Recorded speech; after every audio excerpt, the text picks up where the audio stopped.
2017 경남일보 신춘문예 시 당선작 꽃게 최병철. 장소는 섬이었다. 할아버지가 펼쳐놓은 바다에 담겨있던 당신.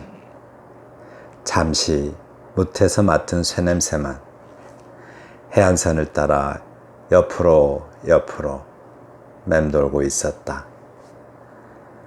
바다의 모퉁이에 헐렁하게 용접되어 있었지만 기운 기둥을 일으켜 촘촘하게 그물을 걸고 부력으로 집안을 밀어 올렸다. 뱃머리가 바다를 가를 때마다 철공소에서 대문을 만들었던 시간들이 솟구쳐 올랐다. 가풍의 출입을 철대문으로 막고자 했는지 모르겠다. 배를 저어갈 때 방향을 잡아주던 어머니가 물밑으로 가라앉고 철의 껍질에서 탈피했다. 조금씩 자유로워질 때쯤 딱딱해진 가슴 위로 그물을 펼치고 휑한 구멍을 꿰매고 있었다. 물때를 기다렸던 밤, 팽팽한 수면을 찢고 그렁그렁 달빛이 그물에 걸려 올라왔다. 바다가 심심해지면 안부가 궁금해지는 법. 기다림만 키우다 통발에 자신을 가두었던 당신. 절단기로 섬을 해체하고 배를 수평선 바깥으로 몰아 마지막 항해를 시작했지만 집게발이 파도를 물고 놓지 않았다. 꽃게 최병철 시인님의 시입니다. 시가 굉장히 좀 따뜻하게 느껴지는 시예요. 어려운 부분은 별로 없는데요. 아주 따뜻한 시입니다. 저는 이런 시 참 좋아요. 장소는 섬이었다. 장손이 섬이었대요. 섬. 장손이 왜 섬이었을까요? 섬 하면은 어떤 느낌이 들어요? 왠지 외롭다, 고독하다, 또는 고립되어 있다, 또는 소외되어 있다, 막막하다, 이런 느낌들이 있죠. 장손이 그런 존재였다라고 말하는 것 같습니다. 네. 할아버지가 펼쳐놓은 바다에 담겨있던 당신. 네, 대를 이어서 어로에 종사했었나 봐요. 네, 그 바다에서 담겨 있었다라고 합니다. 잠시 뭇에서 맡은 쇠 냄새만 해안선을 따라 옆으로 맴돌고 있었다. 잠시 원래 이제 어떤 어업의 대를 이으면 어업 생활을 이어가야 되는데, 이 아버지는 그러죠. 이 아버지 장손이죠. 아버지라기보다는 장손은 뭇으로 좀 가고 싶었나 봐요. 그래서 잠시 뭇에서 일을 했었는데 쇠와 관련된 일을 했었나 봐요. 그런데 쇠도 이 쇠 냄새만 뭇에서 맡을 수 있는 쇠 냄새로 좀 형상화가 된 것 같아요. 쇠 하면은 뭔가 단단하고 좀 문명의 냄새도 나고 그런 어떤 뭇에서의 그 생활의 냄새만 해안선을 따라서 옆으로 맴돌고 있었다라고 하네요. 뭇에서 돌아왔나 봐요. 그런데 아직도 뭇으로 가고 싶은 그런 어떤 욕망, 그리움이 남아 있었다라고 합니다. 몸은 지금 어업에 종사하고 있는데 뭇에 대한 어떤 동경, 그런 게 아직도 남아있다라고 말하는 것 같습니다. 바다의 모퉁이에 헐렁하게 용접되어 있었지만 기둥을 일으켜 촘촘하게 그물을 걸고 부력으로 집안을 밀어 올렸다. 글쎄요, 어떤 그 장손이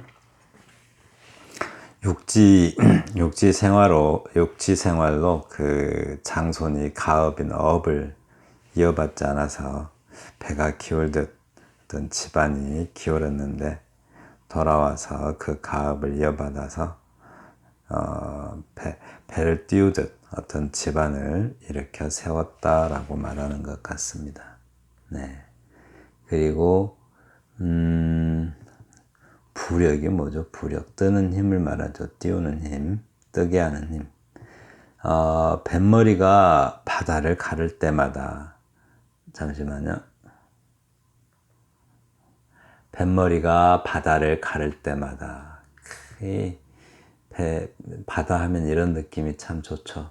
뱃머리가 바다를 가를 때마다 그 망망대해를 뱃머리가 탁 그 물을 가르면서 나아가는 모습.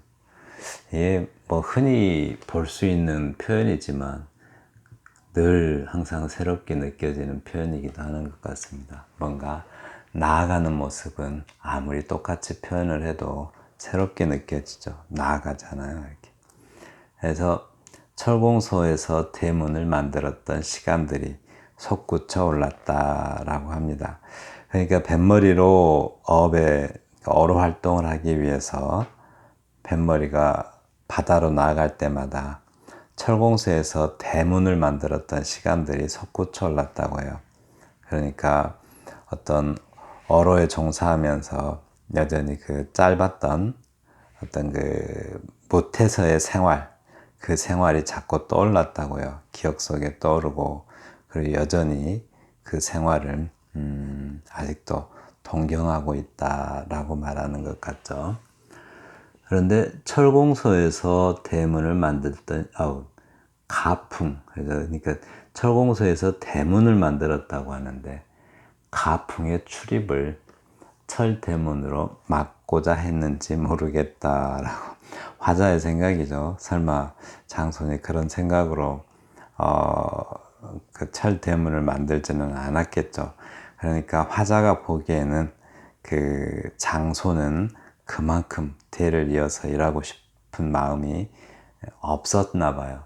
탈출하고 싶은 어떤 욕망을 이렇게 강하게 표현한 듯해요.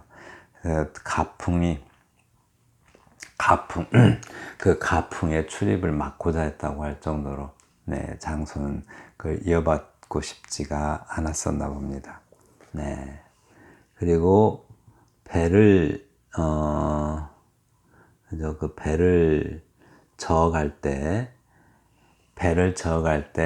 방향을 잡아주던 어머니가 물 밑으로 가라앉고 철의 껍질에서 탈피했다. 이 철의 의미, 아주 강한 어떤 구속일 수도 있겠죠. 근데 배를 저어갈 때 방향을 잡아주던 어머니, 뭐 실제 배 방향을 잡아주던 어머니일 수도 있지만, 한마디로 집안에 선장은 한 가문 또는 그 집안을 하나의 배로 본다면 그 어머니가 그 배의 선장의 역할을 했겠죠. 그런 어머니가 물밑으로 가라앉고 철의 껍질에서 탈피했다. 그러던 어머니가 돌아가시고 그런 압박, 거기에서 해방됐다라고 말하는 것 같아요. 그 가풍을 이어가야만 하는 그런 어떤 족쇄 같은 거, 그런 데서 해방되었다라고 말하는 것 같습니다. 네. 조금씩 자유로워질 때쯤 딱딱해진 가슴 위로 그물을 펼치고 휑한 구멍을 꿰매고 있었다라고 했네요. 이제 그 자유롭죠. 간섭할 사람도 없고 구속하는 사람도 없고 강요하는 사람도 없고, 그런데 그런 자유가 주어지면 또 책임이 그만큼 더 무거워지겠죠. 그래서 그걸 느꼈나 봐요. 그래서 떠날 수 있는 자유를 갖게 되었을 때는 이미 자기도 어떤 장소는 이미 완전한 어부가 되어서 네, 어업 생활을 다시 시작하기 위해서 이미 어부가 된 거죠, 이제. 그래서 어업 생활을 시작하기 위해서 준비하고 있는 것 같아요. 네, 그래서 딱딱해진 가슴 위로라고 하는데 이 철의 이미지가 좀 있죠. 어떤 도시 생활, 그런 생활에서, 좀 가슴이 좀, 뭐라 그럴까요? 좀, 인정이 조금 사라진 느낌, 좀 차가워진 느낌. 그렇죠. 철이 좀 차갑죠. 그런 차가워진 가슴을, 따뜻한 가슴이 아니라 네, 좀 차가워진 가슴을 갖게 됐는데 그 위로 그물을 펼쳤다라고요. 네, 그러니까 이제 어떤 모태 생활에서 돌아와 가지고 그물을 펼쳐 가지고 어로 생활을 다시 준비하고 있다라는 말로 보입니다. 네. 그리고 잠시만요. 네. 물때를 기다렸던 밤. 팽팽한 수면을 찍고 그렁그렁 달빛이 그물에 걸려 올라왔다 라고 표현했네요. 네, 참 표현 멋지죠. 그렁그렁 달빛이 그물에 걸려 올라왔다. 참 감동적인 표현입니다.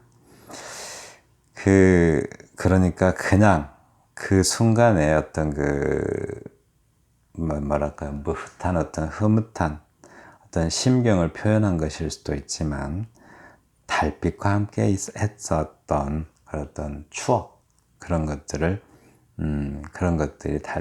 그물에 같이 걸려 올라왔대요.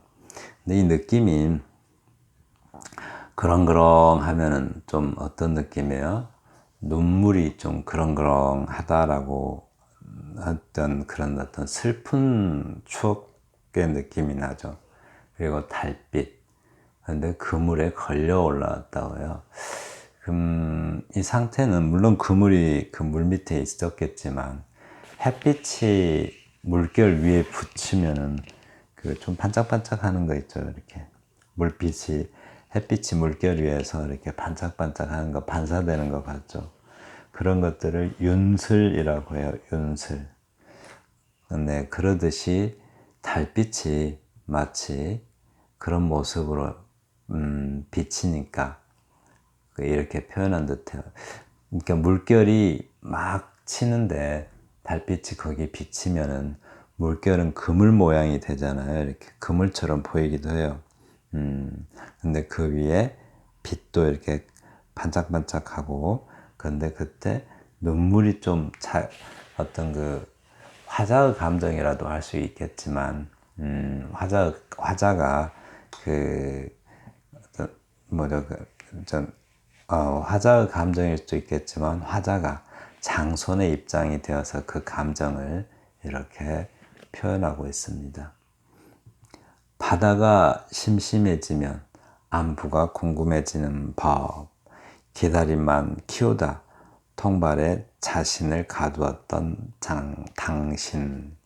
통발은 좀 작죠. 예, 바다에서도 민물잡이에서 통발로 고기 많이 잡죠. 네, 바다에서도 그렇고. 그래서 바다가 심심해지면 안부가 궁금해지면 법. 그래도 기다림을 키우다. 기다림만 키웠대요. 누구의 안부일까요? 물론 여러 가지로 볼 수도 있지만 자기가 추억하는 사람들의 그런 안부가 궁금해지는 법이라고 말한 것 같아요. 예를 들면 이렇게 생각해 보시면 될 것 같아요. 지금은 그런 모습이 별로 없는데 옛날에 옛날에 농사만 짓고 살던 시절에는 멀리 사람이 떠나면 편지가 그렇게 기다리죠. 편지를 사람들이 가서 잘 지내는지 소식을 대단히 기다리죠. 네, 그러다 편지 내용을 읽고 또 안심을 하기도 하고, 그때는 그렇게 편지를 많이 썼죠. 네, 지금 편지 쓰는 사람 없죠. 한 번씩 써보세요. 편지를 손으로 써서 누군가에게 한번 보내봐요. 굉장히 정말 한번 해보고 싶어요. 손편지를 써가지고 옛날 방식으로 편지를 써서 그리운 누군가에게 보낸다면 받는 사람 감정이 어떨까요? 그런 분위기가 지금 연출되고 있다라고 말합니다. 기다림만 키우다 통발의 자신을, 그런 소식을 기다리다가 자기 자신을 통발에 가뒀다고 해요. 네. 이제는 어떻게 돼요? 어로 생활이 하나의 숙명이 되어버리겠죠. 자기가 그 통발 안에 갇혀버리니까 숙명이 돼서 이제는 벗어날 수 없는, 네, 그런 운명체가 되었다고 합니다. 절단기로 섬을 해체하고 배를 수평선 바깥으로 몰아 마지막 항해를 했지만, 네, 마지막 항해를 했다는데 항해가 안 끝나요. 절단기로 섬을 해체한다, 이 말은, 그죠? 장손 자기 자신을 해체하는 거죠. 장손이 뭐니까요? 섬이니까요. 그 장손으로서의 장손의 의무나 어떤 주어진 어떤 굴레 같은 것, 그런 것들을 다 벗어던지고 라는 의미로 보입니다. 네, 절단기로 장손에게 어떤 씌워진 그런 굴레나 뭐 착고 같은 거, 그런 것들을, 우리 그 착고와 수갑을 질곡이라고 하죠. 이렇게 착고질자에 수갑곡자 써가지고 그런 어떤 질곡들을 다 벗어던지고 수평선 바깥으로, 네, 멀리 해방되려고 마지막 항해를 했지만 이라고 합니다. 그렇지만 네, 결국 어때요? 이렇게 직계발이 파도를 물고 놓지 않는다. 안 놓아주죠. 이제 어디로 도망갈 수도 없고. 그래서 장소는 직계발이 이제 직계발이겠죠. 제목이 꽃게니까. 그래서 꽃게는 뭐예요? 꽃게잡이일 것 같죠. 그 꼭 어로 활동이라는 게. 그런 어떤 꽃게잡이는 장손에게 어떤 숙명과도 같은 거겠죠. 네, 숙명. 그래서 그 숙명을 거역할 수 없고 자꾸 그 숙명, 어떻게 보면 굴레라고도 할 수 있는데 숙명은 굴레처럼 씌워지죠. 그것을 벗어 던질 수가 없어요. 네, 그래서 결국은 섬의 그 굴레에서 벗어나지 못한다라고 표현합니다. 그러니까 자꾸 탈출을 꿈꾸는 장손에게, 장손은 굉장히 장손이다라는 사실만으로도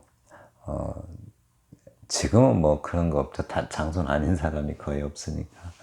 근데 옛날에는 장손이다라는 사실 하나만으로도 그 사람에게 정신적 부담은 굉장하죠. 조금만 또 욕심을 내거나 그러면 욕심 사놨다고 욕먹고, 또 뭘 조금 책임을 조금만 못하면, 그러니까 이래저래 잘해도 욕먹고 못해도 욕먹는 게 장손이죠. 누군가는 섭섭할 것이고 또 어떤 점은 마음에 안 들 것이고, 온 가족이 장손의 어떤 그 흠결이나 뭐 이런 것들만 찾고 있으니까. 또 왜냐하면 다들 자기 입장에서는 장손에게 다 뺏기고 있는 것 같은 느낌이 들겠죠. 형제들은 장손 혼자 다 가져가는 것 같고, 그래서 이래도 욕먹고 저래도 욕먹고, 그렇게 장손이라는 어떤 굴레가 무겁습니다.